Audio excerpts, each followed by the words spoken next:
I am planning for my son's birthday party this week. I'm excited. We have a gentleman bringing liquid nitrogen to make ice cream. Okay. And I was like, oh, this will be great. And then he said, I think when your party is, I should have my Cybertruck by then. And I was like, please don't bring that. Oh, he's going to bring his Cybertruck. Why are you bringing that? But to him, it's like a big show. Because all the kids are going to want to go look at it. I just want him to not have the accelerator stuck and go plowing through my crowd of children and friends. Quiet, please.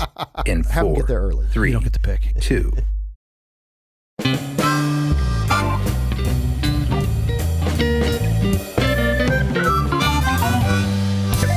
Company presents a truly terrible podcast. Welcome to Nonsense Season 2, Episode 16. I'm Jeff Parker. I'm CJ Little. I'm CJ Little. Words are hard. I'm CJ Little. You say it as a question? It's a question. This is our take on the week's business, tech, and entertainment headlines. This time, we'll look at the value of a college degree. Oh, so we're covering entertainment this time. That's great. It's World Penguin Day, a day to raise awareness about these flightless birds to preserve their species so that future generations get to see these elegant and remarkable creatures. There are 8 species native to Antarctica. Most penguins are monogamous and have unique calls to assist them to find their mates in large groups. I understand they're still flightless. Linda?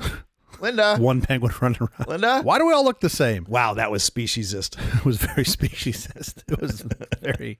And I am so sorry that in 2024, all penguins look the same to me. Sure. And I'm not afraid to admit it. They all... I'm like, that's a penguin. That's all I know. And they're like, my fucking name is Linda. And I'm like, oh, Jimmy was looking for you. Here's the thing, especially on World Penguin Day. Why do we still hold these birds flightless? What do you mean? One time they bring a knife on a plane and they're put on a no-fly list. I don't understand why we just can't get them off that and let them fly. They literally have wings. They should have a right to fly. Most species lay up to 2 eggs in a season, while king and emperor penguins lay only 1. Alarmingly, though, of the 18 known species, 10 have been listed as endangered. Those are the ones you don't want to eat. How's your week going? Wait, hold on. I got more on the penguins. Thank God. Thank God there's more for the penguin. They lay up to 2 eggs a year? Like, I want to put a penguin and a chicken in a room, and I see like a chicken just like smoking cigarettes, knocking out eggs, a dozen a day. And the penguin's like, oh, sometimes I lay 2 in a year. And the chicken's just like, good job, buddy. Good job. Meanwhile, this fucking farmer squeezes me every 3 days, pops out 2 more eggs. How is your week going? Well, now I'm just thinking about penguin jokes. So it's a lot better than it was. As you know, as I believe you know, we are both old. Yes. And I know that I'm old when I find myself bitching about the cost of like food and like pizza and like why is it so expensive? Okay. However, as you know, there's one place where pizza is still cheap. Costco? The fatherland of pizza. Costco. Gotta be, yeah. So it's not Chris Bianco's because that's not cheap. No, that's the opposite. Nor big. Here's my thing. I'm also know that I'm old because I find myself really grumpy about lack of personal responsibility with people, especially out in public. Sure. I'm walking through Costco. I'm in a fucking hurry. I'm trying to get out of there. So I'm walking even faster than normal, trying to get all my shit. And as I'm passing this cart with like a little 18-month-old kid, cute little kid, yeah. He just throws this like chicken nugget at his mom, hits her in the face, bounces to the floor. I got 2 little boys. I've been there. Sure.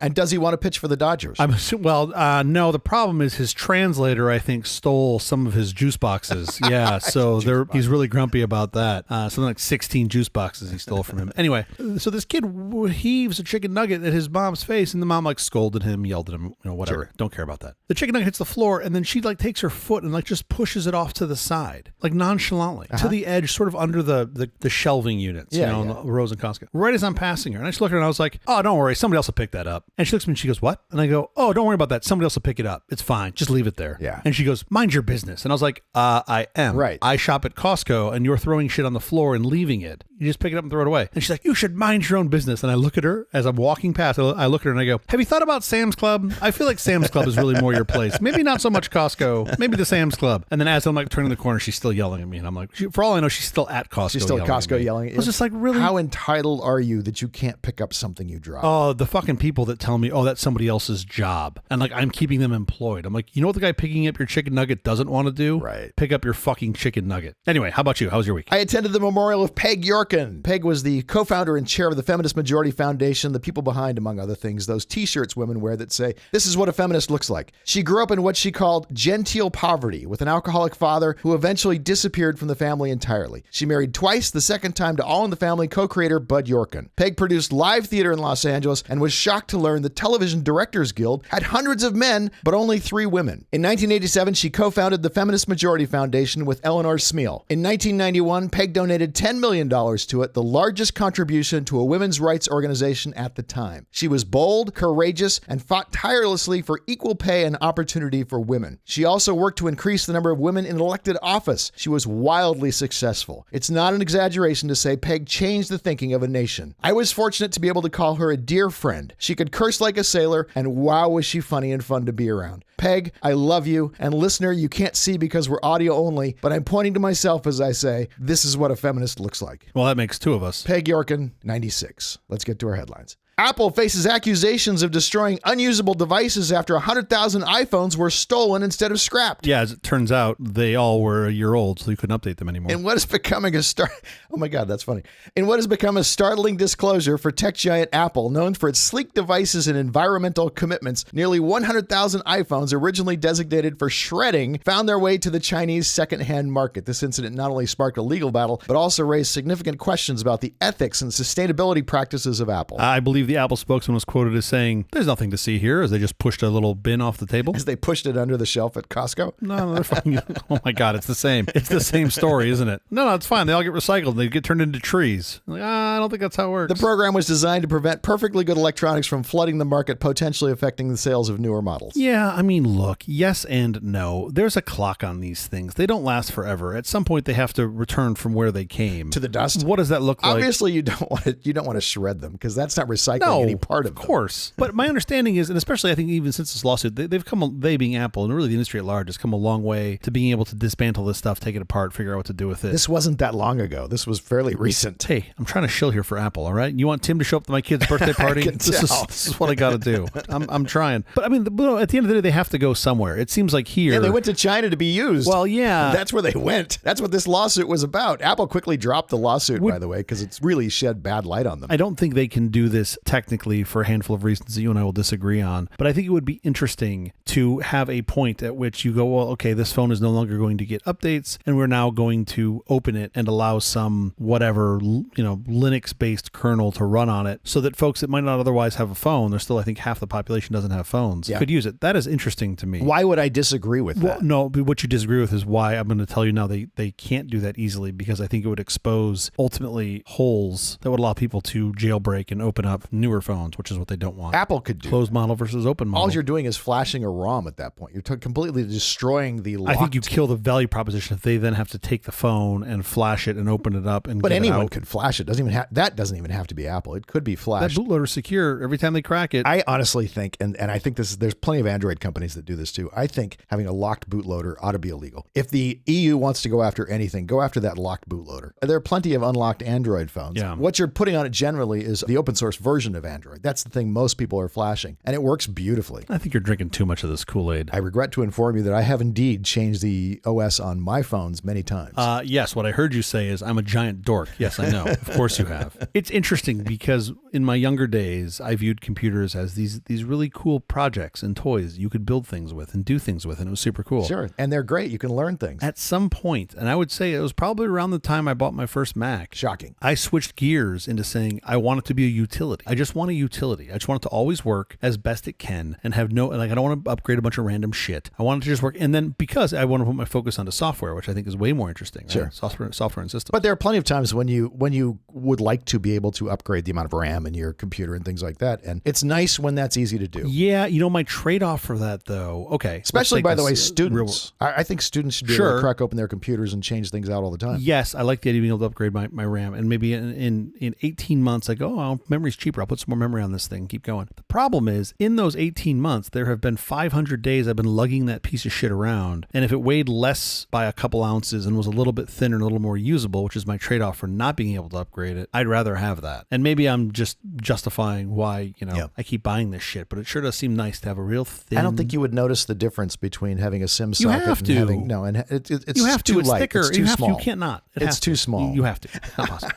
There are plenty of computers, laptops out there that the exact same thickness as your Mac. Sure. And there's no weight difference. I mean, again, you're talking about something so small. Yeah, but they're inferior. It doesn't help my pride as much. My pride doesn't swell when I carry it. How are they inferior? I think they're wonderful. They don't have the little fruit on the back. Russian GPS jamming throws British aviation into chaos. Thousands of flights disrupted. I don't like the title of this article. I don't like the way this article is written at all. Russian GPS jamming throws all aviation into mild chaos. It's not like they didn't just set it to British. They didn't set it to Churchill and just go after the BA flights and the Ryanair flights. Any GPS speaking with an English accent, that's what they're going after. I think they are jamming using a directional antenna. And I think probably I'm pretty sure that's how it works, it's affecting, it's affecting Wizz Air and Ryanair disproportionately because of where they fly. Maybe. It also affects British Air and EasyJet. It but affects at a lesser anybody that's scale. flying over that airspace. Yeah. Now, the problem with Ryanair is a complicated one because it's not just the jamming. It's the CEO. The problem is I love the CEO. I actually think he's pretty funny. okay. The pilots of those Ryanair flights,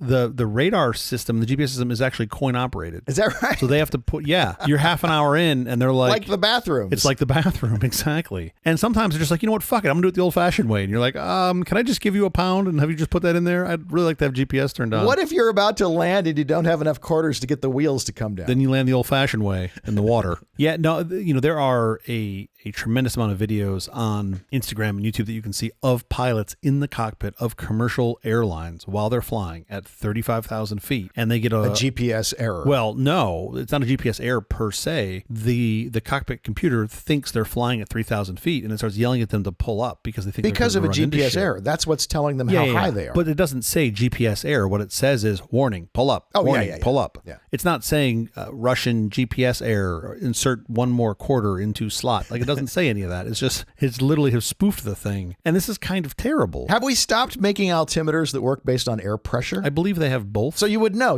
I'm at 35,000 Well, feet. they also have these really cool devices, usually 4 of them on commercial airlines, called eyeballs. Well, and they can just look out the windows ideally, and sure. see that they're above the cumulus clouds and they're flying at, Sure. like, unless somebody just plopped Kilimanjaro down right next to Poland, I don't think we're They're going to good hit then. anything. Yeah. They're going to be okay. By the way, today's word of the day was Kilimanjaro. I had to work that into the show. Yeah. Excellent. I do think, though, this is terrible. What are you gonna do? Send a really strongly worded letter to Putin Russia, and say, exactly. please stop Please- doing this? please stop Where interfering is this with on the our- list of shit they should stop? Biden signs TikTok ban into law, starting the clock for ByteDance to divest it. President Joe Biden signed a foreign aid package that includes a bill that would ban TikTok if the China-based Yeah. parent company ByteDance fails to divest the app within a year. I'm mildly impressed they got this pushed through as fast as they did. You know how they did it? Well, they bolted a bunch of other shit to it. Aid for Israel and aid for Yep. Ukraine, which absolutely needed to pass. By the way, they also threw in a tiny amount of aid for Taiwan. Yeah, I saw that. Tiny relative to the other aid packages, but it's still like $8 or $9 billion. But Taiwan is like arguably even way more important to us than those other two Oh, of countries. course. Nah, they're all important. So this is interesting. This is basically a 9 to 12 month clock 270 to days. divest. I think this is a net positive for literally everyone except for the PRC. PRC may or may not even allow it. Why not suck a shit ton of money out of Western investors? That's the upside here. I feel like TikTok is at the top of its game. It may have already peaked. May have already peaked. Yeah, exactly. It looks like growth is flat. Yeah. To me, it makes absolute sense for them to pull as much money out of us as they can. Let it go on and be an ongoing concern. I think that 270-day clock is interesting because guess what happens about 9 months from now? Oh, yeah, Halloween. Biden can extend that for another 90 days, I believe. Yeah, I think this is going to be a win for everyone. You know who it's going to be a loser for? PRC. No, the people who buy it. They're going to overpay for it as it's cratering. Caveat emptor, my friend. Caveat emptor. Like, you know when you go and you buy a flight somewhere and you pay for your flight and then there's a little checkbox that says, do you want to buy travel insurance? Yeah, sure. It's like a $30 upsell. I'm going to do that on the people that are buying shares in TikTok. And I'm going to say, would you like to buy part of my bridge? I have a bridge I'd like to sell Because you. you think they're suckers. I think you're buying the thing at the top. I mean, doesn't seem like a great bet to me. It seems like a lot of risk. There's an awful lot of people who want to buy it. But there's going to be another thing. There's always another thing. Actually, no, this is it. This is the end. This is the end.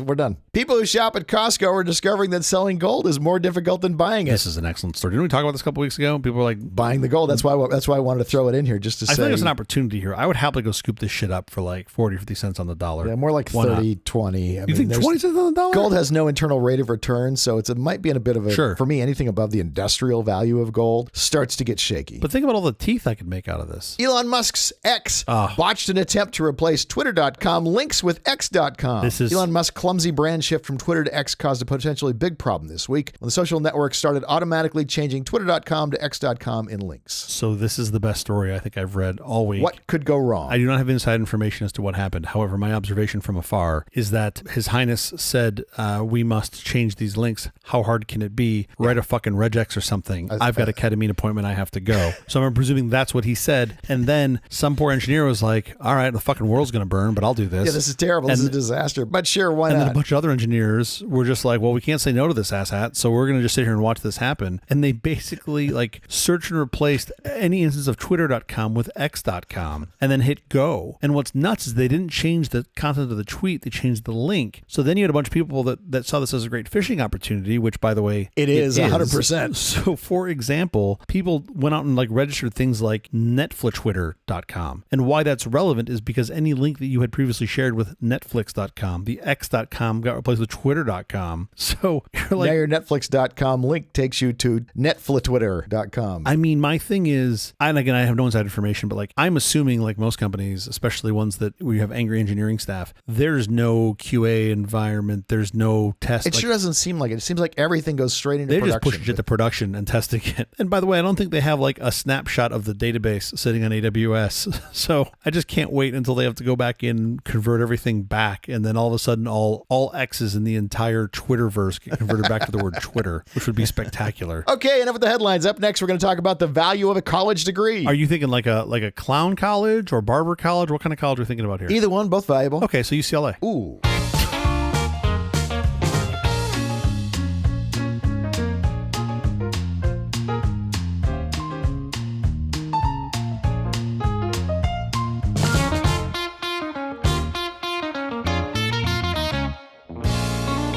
Sometimes I say things on this program that are way too contrarian, I think, for most people. Like, no one has done more to harm dogs than the American Kennel Club. If you truly love animals, you'll get mutts, never so-called pure breeds. Check. I said, with very few exceptions, the Italian olive oil in your grocery shelves is garbage. Most olive oil isn't olive oil unless it comes from strongly regulated places like California that make selling olive oil that isn't actually pure olive oil a serious crime. Check. Or Costco. I said earth-grown diamonds are for suckers. People who don't understand chemistry and molecular structure. Lab-grown diamonds in 2024 can be and usually are superior in every way and are far less harmful to the earth, to say nothing of the many people often enslaved to do the mining. Even De Beers is finally coming around to the supremacy of lab-grown diamonds. Yeah, who takes a counterpoint to that? There's no counterpoint to that. You're correct. I think a lot of people take counterpoints to No, that. they're just wrong. Their answer is, I like doing it the old way. Yeah. And then you list all these things and they go, oh, well, that's terrible. So if these kind of topics bother you, hold on to your seat, because now we need to talk about college degrees. Oh, this is going to be the one that gets them all to turn off the show? I'm pretty sure if you find the things we say controversial, you're already listening to Rogan. I don't think anybody's left here. I think they're all gone and they're all enjoying something somewhere else. This came up because of a discussion I was having with some parents of kids who go to my kids' school. Okay. And they were talking about taking out loans for their kids to go to college. Yep. At this school, I was surprised. I actually thought people were paying for these things out of pocket. Nope. But apparently, even here, this is not the case. This is a fairly common thing, apparently. Yeah. I mean, you're basically paying a nicely loaded BMW every year to go to school. It's remarkable how expensive it is. Yeah. So we had this discussion. I didn't really come to any conclusions from that discussion, but I wanted to discuss it with you because you're a smart guy and you have good thoughts. I think the kids who are going to go to Harvard and study medicine, borrowing that money probably makes sense. That probably will work out. First of all, do you have me confused with somebody else?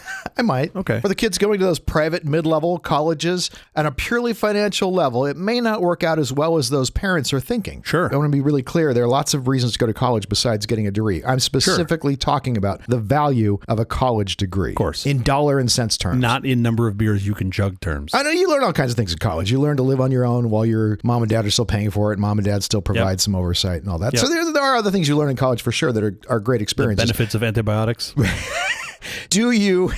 That's hilarious. Do you learn enough to increase your earnings power enough to make the cost of college warranted? And that's what I want to discuss here. I grew up in a house where college was not optional. According to my parents, you grew up in the primordial slurry and climbed out of it and went to college. And when you came back, you were presentable for the world to see. And nothing besides college could cause that process to happen. That primordial slurry, that's how they referred to Berkeley? Yes. Interesting. I thought they would speak higher of their alma mater, but here we are. And here we are. I thought you and I could look at four things. Number one, why is college so expensive? Yep. 2, do loans for college make sense? Okay. 3, in 2024, how mandatory is a college degree? Okay. And part 4, I want to just give some thoughts on where we go from here. This is a lot to unpack. 4 quick segments, and I think we should be able to fully solve all the problems associated with college. 4 quick, yes, I'm sure this will be speedily as all of our shows are. Shall we begin with why is college so expensive? Well, someone's got to pay for the nice chancellor's office. First of all, let me backtrack to say sure. we absolutely do want to encourage everyone to be voracious learners. All boats float higher. Of course. In our world, the more educated we all are. But that's not what you're talking about No, here. I'm talking about higher education, Exactly. structured higher education. I also think for full disclosure, we should let the people know that you and I both attended the University of Spoiled Children. It's true. I feel like that would be a good place to start. And my parents paid for it. I didn't have a college loan. College was a lot cheaper then. Think about how much less college cost when you and I went to USC versus what it costs now. I just traded 3 chickens. I don't know what they did with them, but Tuition is up 153% from when I went to school there. no. It's got to be up more than that. Well, if you adjust for inflation, since if you 1980, adjust for inflation. Okay, adjust for okay. inflation, college tuition and fees are up. So it's 2.5x what it was. Interesting. Adjusted for inflation. That's fascinating to me. If you look at college since 1980, tuition and fees are up 1,200%, while the consumer price index for all items has risen by 236%. Is that 2.5x mainly, though, just due to the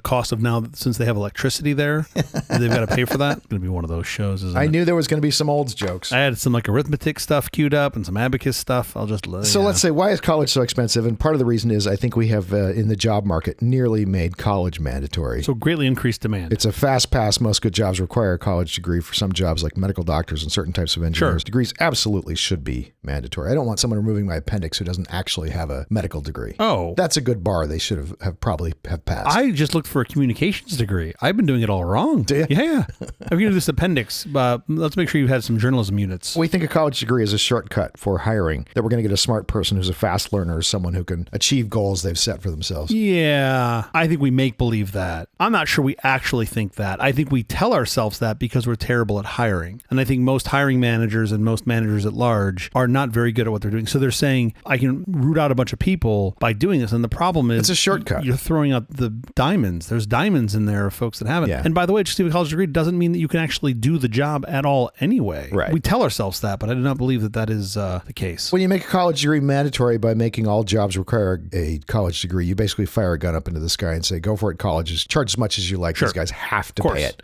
These people have no choice. Yeah. It's a little bit like saying it's child abuse if you don't take your child to Disneyland when they're young. This is what my children tell me, yeah. And then Disneyland literally can charge whatever they want. And they do. Right. And everybody's family pays for it. I mean, it's, to me, in its simplest form, what you've done by making this kind of mandatory to get into access to any of these jobs, you've just ratcheted up the demand side, right? You've just like absolutely ratcheted up the demand side, and supply hasn't really increased much in the past, 30, 40, 50 years? At our school, the number of seats that are available for students is pretty close to exactly the same as it was. It's been flat in the 80s. Which I can appreciate the physical constraints around that, especially for USC, where there's not a lot of room to grow your physical footprint. Yeah. And I think they've done a pretty good job of taking advantage of the space that they have. But there are these things called computers and the internet where you can do all of these things remotely. Right. So why can't you increase your student base? The population broadly increases compounded every year by about 1% in the United States. Sounds about right. And the seats in for colleges, for the brand name colleges, don't. I think, though, that number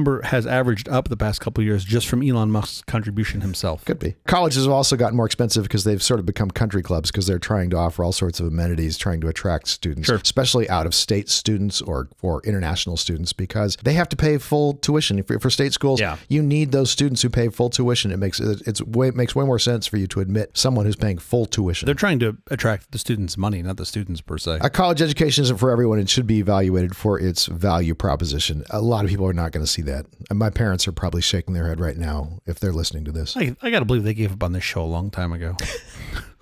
We used to have this idea that a college degree automatically translates to higher earnings. And it may be the case, but a college degree at any cost is probably not going to work out financially for people. I think it's reasonable to assume that it translates to a higher wage. But if you balance that against what you're spending to go into college, does it always net out? I don't know. I doubt it's as high as the percent of people that get a higher wage, especially the graduate programs where you lose a lot of financial aid and a lot of support, a lot of ability for subsidized loans. Yeah. You come out of grad school with $300,000, $400,000, $500,000 in debt at least. And that's a big chunk to try to knock down. You're in trouble. You look at one of these professionals that come out and they don't have jobs. So now you've walked out with all this debt, some modicum of knowledge, and no career that provides income related to your specialty in grad school. Friend of Nonsense Ron mentioned to me that his barista has 2 advanced college degrees. Only 2? Only 2. Construction superintendent, the median salary, no college degree required, is $85,000. Manufacturing production manager, the median salary is $72,000. Journeyman plumber, the median salary is $62,000. Those aren't huge money jobs, but neither is barista. Sure. And there's no college debt for those other jobs.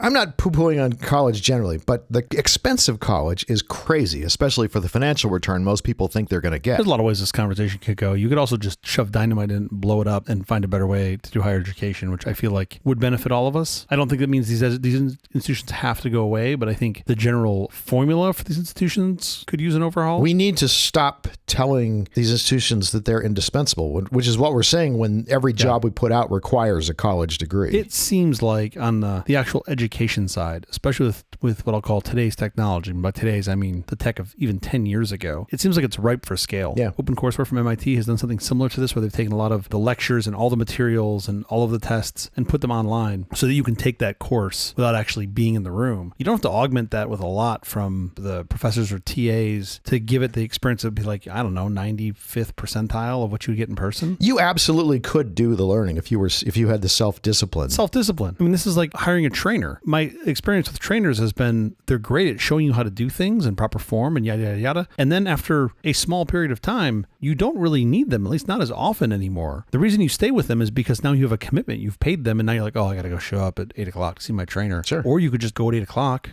Like, your trainer's not doing anything. If you could get yourself to do it, maybe most people can't do that. I don't know. Maybe that's the silliest thing in the world. Set a timer on your phone. Also, textbook costs have gone way up. Oh, Scott boy. McNeely has started an open source program called Kirky. It's Curriculum Wiki. Yeah. And there's also OpenStax.org from Rice University. And basically, for their free college curriculums, free college books, brings your cost of books down to 0 because on average, college students are spending around $1,000 per year on books. The book thing seems like a huge racket, especially when you're on revision 23 and there's 9 words changed between each revision and they keep requiring the last revision. That just seems like a total racket to me. And the cost of those books is just crazy. There's really no reason for this to still be a thing. Just about every other source of information that we used to have to get from books has found its way online pretty conveniently. OpenStax.org has tons of these books. Yeah. I mean, it's the go-to resource, right? Like, look at software development. You and I spend a lot of money on books and a lot of time curating books that we wanted to read or wanted our teams to read. Sure. And that has completely stopped. Now, it's gone. You get that all online. It has completely moved over to online. I could not imagine, and actually I do have trouble developing software when I'm not connected to the internet. Of course. Because it's become such a resource. You want to look up some API or some, arguments in a method you don't remember. If you don't have it locally, you're host. Right. So you sort of have to be connected. Whereas before we'd go pop open a O'Reilly book with penguins on it and flip through to whatever the reference page and figure it out. My son had a teacher who taught coding, and in the class, they were not allowed to use anything online. The teacher did not want them looking things up online. And I'm like, This is not how professional software is made. What a real world example that is. Things change so much. If you want to become a software developer, the skill you need the most, it's not how to program in C, it's not how to program in Rust. The skill you need the most is how do I learn the fastest? Sure. Because I'm going to be learning new things all the time. And guess what? That's now going to be true in every other profession. I vaguely remember in the few CS classes I actually had to attend questions like, implement quicksort. And I was like, why? Right. It's been done. It's been done. Somebody else already did this. I'm not doing it. I'm calling it a library. And if I do, I know how quicksort works. I will just use an implementation of quicksort. Right? Which is another really valuable professional skill, knowing when not to reinvent the wheel. Or bubble sort. Let's move on to the next section. Okay. Do college loans make sense? Oh. There are public loan programs and lots of private lenders excited to loan you the money for college should you take advantage of what they're offering. Yeah, I mean, these two are tightly coupled. My experience was you had a lot of subsidized programs you could take advantage of that were really beneficial. And then you start getting the world of private lending. And I actually ended up in that world because of some timing issues and had to take out a pretty monstrous at the time loan that was not cheap. And the carry on that thing was not cheap. 18-year-olds, listen to me. Just because someone will loan you money does not mean you should take it. Back then, I let a bunch of it ride. And you built a very small mountain. You must now climb that mountain. Just as the surest way to get rich is to compound your money. Yeah. The surest way to make sure you stay poor explore is to just do the opposite of that. College loans now, on average, are something like 7% interest, which, unless you're going into a very high-paying profession, could mean you're paying on that college loan for 30 years or more. I mean, 7% right now is pretty good. Not to get too far into the weeds, but anytime you're paying an interest rate that is close to the rate of inflation, you are close to getting free rent on money. That's obviously valuable. Sure. But it's not valuable if you're putting that money into something that isn't going to give you a good return. Yeah, of course. How many 18-year-olds are able to accurately assess whether their investment in college is likely to give them a positive return, and yet we continue to allow them to make these large investments? Yeah. In most cases, without the guidance that they should be getting. I didn't even really understand it. We even often go so far as to tell them it's a good idea and to encourage it. I was like, oh, go to this office and sign these papers. And I was like, okie dokie. They have numbers on them. Something will happen. I don't know what. As a society, we need to stop pretending that college is always a good idea for everyone. Yeah, of course. In 2024, the cost of college is so high that the debt that you incur, if you aren't extremely careful, could haunt you for the rest of your life. Sure. And while I'm on my soapbox here, listen to me very, very carefully. The money you borrow for college is not dischargeable in bankruptcy. Let me repeat that. It is not dischargeable in bankruptcy, meaning that debt will be with you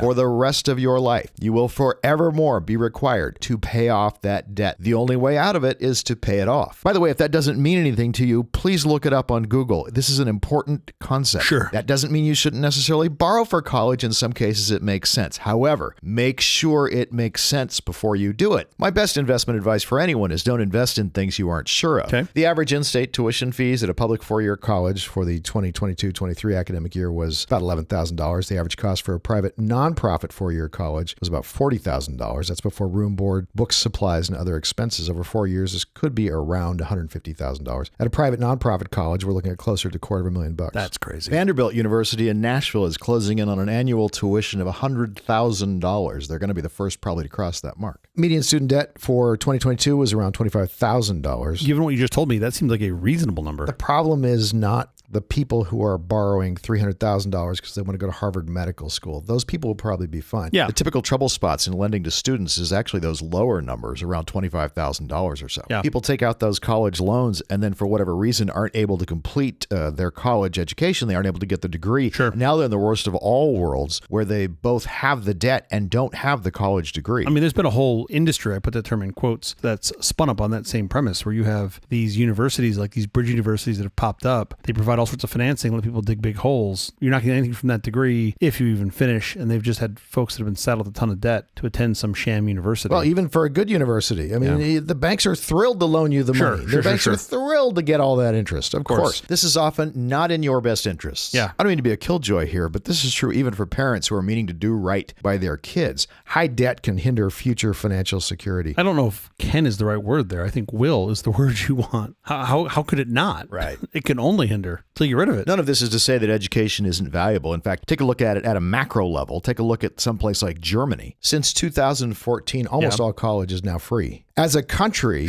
you have to look at that and say, wow, we're not competing with that. Yeah, we're not. That allows everyone who wants to go to college to go to college. Yeah. And you want the smartest populace you can possibly have because economically, nothing pulls you forward faster. Oh, of course. NYU Medical School, the tuition is now $0. Sure. And that will make a huge difference in their lives. One hell of an endowment. Einstein Medical School, also in New York. Yeah. A private donor kicked in the money so that everyone could have free tuition. Oh, wow. But in the U.S., schools with free tuition are still few and far between, and that will cause us to fall behind those countries who do offer free tuition. Sure. We think of college as your ticket to greener pastures. Right. To a certain extent, it is. I think the problem becomes what comes along with it, and then name what you're talking about here, like the debt and the sacrifice, but then also like what you do with it. It's a step in the process. It's not the end. Yes. And I feel like a decent number of people, at least that I was around when I went to school, thought it was like the end. Like they got there and like, oh, I got into USC. And I'm like, it's their ticket. Now they should be able to get anything in the world. Yeah. You mentioned this briefly, but the law degrees at good private schools can leave students $200,000 to $300,000 in the hole. More. I mean, I think some guys are coming out now. Professional degrees, $500,000 in debt. That can work if you're going to join a firm, but if you want to do public interest law, no way. There's another thing about these professional programs, not just in secondary school, but upper education, where like you just kind of get trapped into it because you already made this investment in time and money, and now you're like, oh, I've got to be an accountant for the rest of my life. How many people finish law school, go to work for a law firm for 10 minutes and say, oh, this is not what I want to do. This is awful. I thought this was going to be like LA Law. I watched the show. It looked great. Sure. It looked like a lot of fun. This is not that. It's all about churning lots and lots of billable hours. 1888 avocados. Yeah. In 2024, how mandatory is a college degree? I mean, right now, if you want to be in certainly anything that's white collar, it feels pretty mandatory to me. I don't think we've changed that system yet. The best computer programmers I've known have been self-taught. Oh, I have a name. You can just use my name. It's okay. You don't have to The best just talk musicians about I've it. known have been self-taught. That's what's really interesting to me is, again, I think it's like a step in the journey, right? You look at college, a step in the journey or a tool in the toolbox, especially with tech. I would argue with sort of everything at large, but tech has been the leader in this. It changes so fast that you constantly have to be learning. If you come out of any school, I don't care if it's USC or a local trade school or I dare say like a code camp or something like that, you're not done. No. So I'd argue it's more important to teach the lessons of how to learn, how to sort of stay on top of that, because that's what you need to know. Is anyone teaching that at a university level? Man, I'm sure the answer is yes, somewhere. I have not seen any courses like that. I've looked at a lot of course catalogs and I haven't seen anything like that. I got to believe it's out there. Is it the majority? No. Is it even in, a reasonable sized minority? Probably not. You would hope somewhere along the way, primary school, middle school, high school, somewhere along there, somebody educates you in how to learn. That was actually the biggest problem I had going to college is high school was so easy for me. Like I didn't have good habits. Yeah. And then you get to college and some things were actually hard, especially my non-major stuff. I mean, I picked some hard GEs and they were legitimately hard. But you learned a lot. Oh yeah, I learned, but I had to learn the meta stuff first. I didn't really know how to do the work. Sure. So you got to figure that out pretty quick because you're like, otherwise I'm just getting slammed. You can't just throw time at this ad nauseum. Infinitum, yeah. My entire sphere of knowledge on this all is around engineering and engineer jobs, engineer roles, because it's where I've spent my whole career. Sure. Typically there you want a good engineer more, my experience, more than a, labeled engineer, but you typically get better engineers from those institutions. They have harder curriculums and harder programs. I mean, there's this gap. We haven't talked about it here yet, but to my knowledge, I should say, there is this gap of folks, especially in trades, that just a lot of folks don't aspire to. I also think most folks don't aspire to STEM anymore either. A lot of arts degrees. Well, the highest degree program is business. I don't know this to be true because I haven't talked to most kids in some school somewhere, but it sure does seem like a lot of them aspire more to sports and entertainment than anything else because that's what they see. Wow, the quantity of university classes on sports management is mind-blowing. Yeah. We do not need anywhere near this number of sports agents and sports managers. Yeah. But for some reasons, it's a hot thing at school. Sounds like fun. It must attract a lot of students. Hanging out with athletes, going to games, making a bunch of money. Yeah, that whole complex just bums me out. Part of that is because the university has to sell the idea of coming to it to potential students. And it has no connection to those students paying back their student loans. Oh, zero. Zero risk for them. That's an interesting animal. What if you made them the holder of the notes on these things? They would push you into very different things. That's a great idea. I'd love to see the undergrad advisor. When you come out, they're like, no, you're taking fucking math. Just shut up. You're taking math. 2017 report found that degree requirements were unnecessary for millions of jobs and disproportionately impacted Black and Latino workers who hold fewer degrees than their white peers. This to me is the bigger, not the bigger problem, but maybe the easiest path to a better solution, which is just helping folks who are trying to do hiring, helping them do a better job. Yeah. Because I feel like in most cases, they just, bullet number one, must have a 4-year degree. And it's like, well, wait. Because it's CYA. Totally CYA. CYA and also laziness, just pure laziness of like, well, if you have a degree, then you must be better than someone who doesn't have a degree. It's like, well, if the job doesn't need it, I have 20 years of experience. Yeah. What the hell do I need a degree for? Like, And how many people, you see this in engineering, who are excluded from management positions because they don't have a college degree. They were wonderful, terrific at what they did. Yep. They're terrific at programming. They're terrific at engineering in some way. And for whatever reason, just because you don't have a college degree, now you can't move up into that management rank, even though you might be great at managing people. The bigger problem to me is of the folks that have degrees, there's still a whole lot of rocks in there. Oh, for sure. That are not gold. As many as in the non-degree side. Absolutely, for sure. I'm not really sure you've helped yourself any by putting that prereq in. Biden has opened up government jobs that used to require a degree to applicants without a degree. California's on a similar path. For example, staff services analysts who help administrate many of the state's programs no longer need a bachelor's degree. Yeah. Since 2015, the state's Human Resources Department has changed the requirements for nearly 170 kinds of jobs, which represent about 27,000 people. Former President Barack Obama wants states to spread the six-figure love to those without a bachelor degree. Yeah. That's what the Harvard Law graduate suggested on Twitter last year by sharing an article by Vox reporter Rachel M. Cohen arguing that companies should end degree inflation, a term that describes employers who instill education requirements for jobs that don't need them. Yeah. Pennsylvania's Governor, Democrat Josh Shapiro, for instance, got rid of 4-year degree requirements for the vast majority of jobs in the state government. Yeah, I'd be curious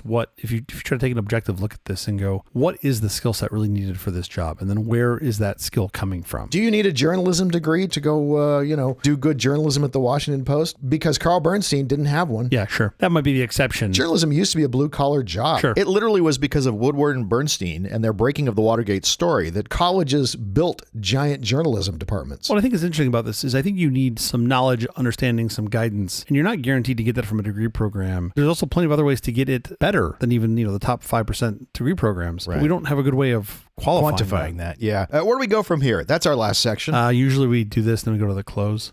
Silly me. I was thinking for the country, for individuals, and for businesses. Where do we go? Let's start with for the country. I think we need to figure out free college education as quickly as possible. Yeah. For countries like Germany who are doing higher education for free, those countries are going to advance at a rate that will make us look like we're standing still. Of course. We are going to be falling way behind countries who are able to offer free college for anyone who, not college isn't for everybody, but for everybody who wants to go to college, that they can go to college. Man, that's going to improve their part of the world disproportionately. But we will lead in burnt out content creators. Maybe. So, By the way, I don't mean to just write a check to cover the costs of tuition into the existing college system, because I think the existing college system pretty much is broken. By making it free. Yeah. You can't just write checks for tuition and expect that to work. What you'll do is you'll drive up the cost of tuition, because there's still a finite number of seats here. Yeah. If everybody, is getting those seats paid for, they'll just keep increasing tuition. This higher education, to me, seems very well poised for scale with today's technology, really with technology from 10 years ago. But it sure does seem like that's something we could ramp up. And I was going to say, I don't know why we haven't done that, but I do think you follow the money, right? You got to keep scarcity in those degrees to keep people applying. If I could just go online and do some, check-in 3 times a week and end up with a Harvard degree in 3 years for $5,000. The American Kennel Club needs you to keep buying inbred dogs. Yeah. So for the country, the answer is obvious. We need more higher education. We need it more affordable. We need it so that anybody who wants it can get it. I agree with that. How can you not? People look at college students and they say, well, I'm not going to pay for their college. That's crazy. Well, you paid for their high school. Sure. Why is that so much crazier to take them a little farther where they can be far, far more useful? That's for the country. So now what do we think for individuals? Yeah. For individuals, while college is not for everyone, you most likely will be unnecessarily excluded from many jobs without the fast pass of a college degree. I'm sorry. I wish I could wave a magic wand and fix that. For the time being, we're stuck, which means you need to be very careful and judicious about how you get your degree, especially if you aren't lucky enough to have cash to pay for it up front. This might be controversial. What do you think about not starting your upper education until you sort of know what you want to do? Go? Yeah. I think that's one of the ways college actually does make sense. If you have a clear passion for a field that requires a specific degree, go for it. That cost might make sense. Go for it. But I think the majority of folks, at least from my limited experience, majority of folks showed up and they didn't know, and it was like, okay, that's okay that you don't know. You'll burn through some of your GEs now, get that done, which, by the way, you should do at a community college. Why the hell are you doing that at a super expensive 4-year institution? Absolutely. If you don't have money for college and you are taking out college loans, community colleges are your best friends. Do your undergrad. I took math, physics, and general education classes at both USC and a local community college. And the experience I got from the community college classes, these are like your 100 level classes, was still the best education experience I've ever had. I had great professors. I had done some, research on the best classes there, yada, yada, yada. They were small class sizes. They were great. They were basically free. They were so cheap. I had like a significant number of friends who even at the middle and end of their sophomore year had no idea what they wanted to do. No clue. And then I think one of a couple things happens. You end up staying adrift, which is terrible. Mm-hmm. You end up in the grab bag of degrees, a communications degree or an undergrad business degree or something that doesn't really add a lot of value. Or even worse, you do something that you think, oh, well, this looks good or this is exciting to other people, so I should do it or this is going to make a bunch of money. And then you should end up trapped. You end up trapped in this in a law firm, accounting career or a law firm because you've already spent the money and now you're in it and you are just utterly fucking miserable. And you have no choice because you have to pay back your loans. Well, no. I disagree with you on that. You do have a choice, right? It just makes that choice so much harder. What you're saying is true. If you're unsure of the field that you want to pursue, and especially a field where a degree may not be essential, maybe alternative paths will be beneficial. We looked at for the country, we looked at individuals. Now let's say for businesses, stop it. Stop requiring degrees as a condition of employment for jobs that don't absolutely require them. Yeah, there has got to be a better way. And again, my domain expertise all comes around information technology, software, what would be classically called like a white collar knowledge role. But like, there's got to be a better way. I think the way we currently assess and hire folks is really terrible. And you just end up with bad picks. It's so hard to undo those. And my experience has been, while there's not a high correlation, you certainly can get a significant bump from going to school. But I think there are these like preconditions that you should meet, and we don't talk about those preconditions. Okay, so let's do the list one more time. Sure. Number 1, stop buying purebred dogs. Okay, got it. Check. Inbreeding, bad idea. Well, just in dogs though, right? Oh, just dogs. Okay. Otherwise, I had a lot of cousins to call. Okay.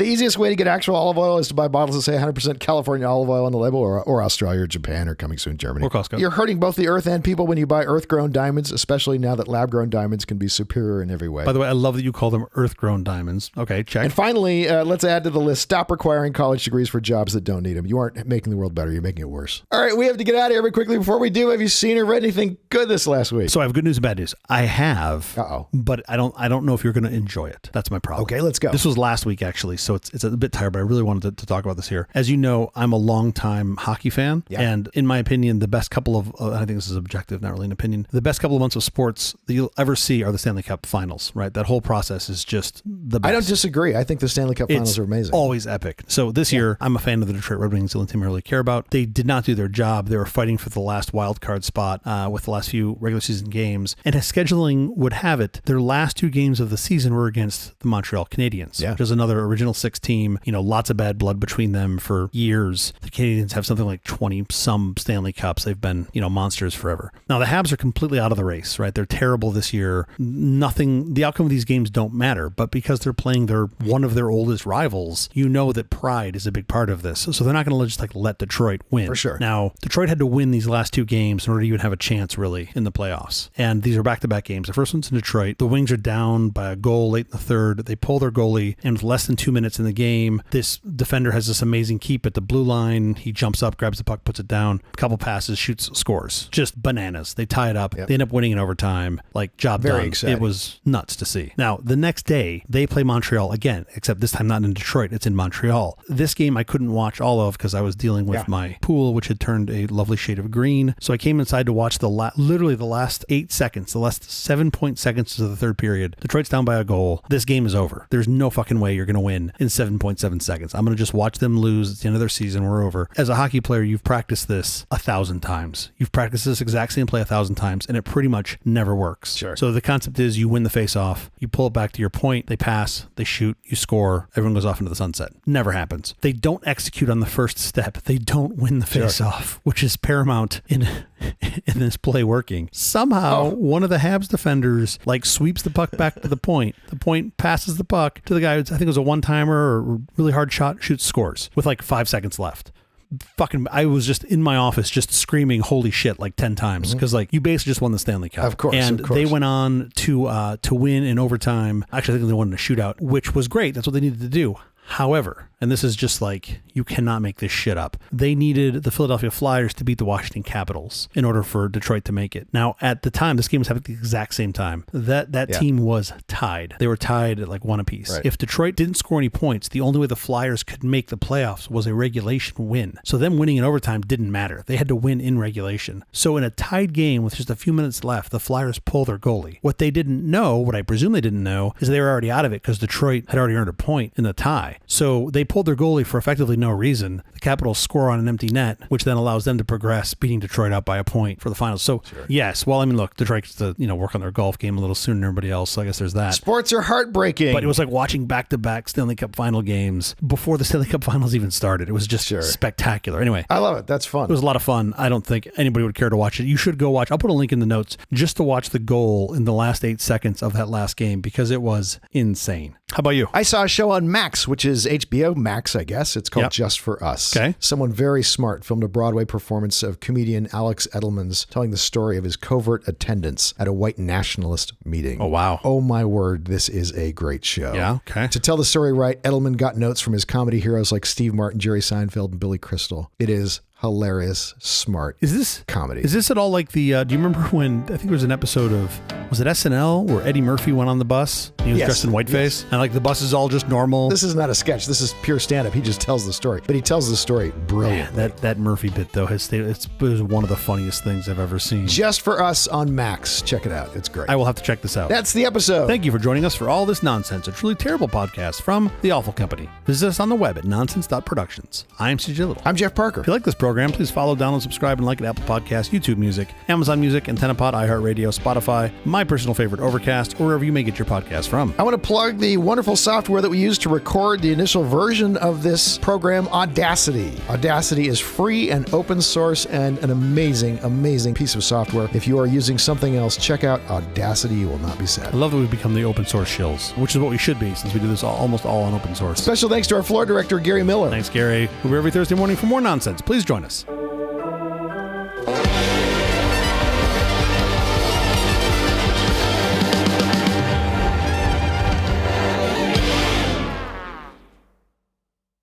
To peg? To peg.